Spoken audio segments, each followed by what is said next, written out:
Welcome back. I'm joined by Lockhart Steele, who's the founder and CEO of Curbed. Hello, sir. Good to see you. You too, which is a blog network of Curbed.com and Racked.com and Eater and some other sites. Catch us up to date. What's new? Sure. Well, we've always been a locally driven blog network. We have sites in New York, LA, and San Francisco. And recently, one of the things that we've been doing that's a little different for us is making a national push with a couple of our brands, both Eater.com and Racked.com.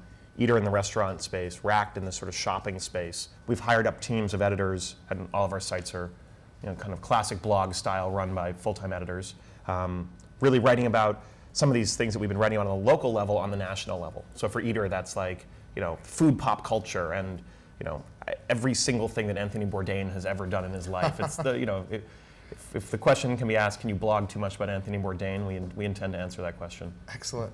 How's the ad market looking these days? Surprisingly good for us. Our company's a little different than some folks. We are majority display ad sales, but we also have a classified component to our businesses. For Curbed, which is a real estate site, obviously that's real estate classified ads. We've launched a jobs board for the restaurant industry for Eater, and we're looking at things to do in the Racked space in the classified market. I like it because we're never going to be the kind of site that has 1 billion page views or 1 billion visitors. We're a little more locally focused. We're going to be a little more niche. So the classified business for us gives us a way to, build a second business right alongside the display ad business. Your sites have always had a very strong voice, and I think some of that might have to do with your history working for Nick Denton at Gawker. What do you make of all the new kind of robo-content factories like AOL Seed or Demand Media, Associated Content, who might want to give a company like you a pipe of constantly cheap streaming stuff coming in that might be less expensive to produce, say, than the stuff you're doing now? Yeah, I'm fascinated by what these guys are doing, but the thing that has always drawn me to the blogs that I love is the strong voice of the writers that write for them. And I think to have a blog populated with a lot of robo-content, for me, would eliminate a lot of the value of what our sites bring to the table, which is, yeah, you get information from us, but I think you also want to be entertained by a great blog. And a site like Curbed New York, our editor Joey Iraq here, he takes the seemingly dull as anything topic of real estate, which traditionally has been presented in such a bland way, and makes it a daily dose of hilarity. And I think that's why a lot of folks read the site, and I wouldn't want to screw with that. How do you do that? Is it celebrity? Is it pictures? It's a little of everything. It's also just having a sense of humor where you can, make something bland into something funny. I mean, it's just having the talent. So newspaper companies obviously moving more online, magazine companies, etc.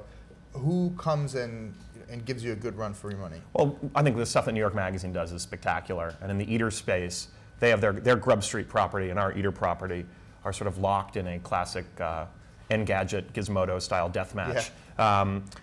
Each category is a little different. In Rack's category, the fashion blog area is tons of sites. Interestingly, no one seems to have really broken out and created a site that is the dominant in the industry. I think we have, by focusing on shopping, we differentiate ourselves a little bit.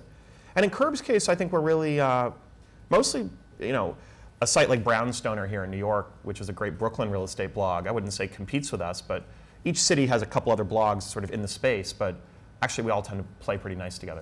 Cool, and I'd be a fool if I didn't ask you about the iPad. Is this something you're excited about, or is that something that the magazine guys are getting fluffed about, but it's not really going to do anything? I haven't talked to anyone in new media, and by that I mean someone who runs a company that's just new media, that is coming up with an iPad strategy. Right. It's like all these other guys need an iPad strategy. It's like, I'm excited to get an iPad. Yeah.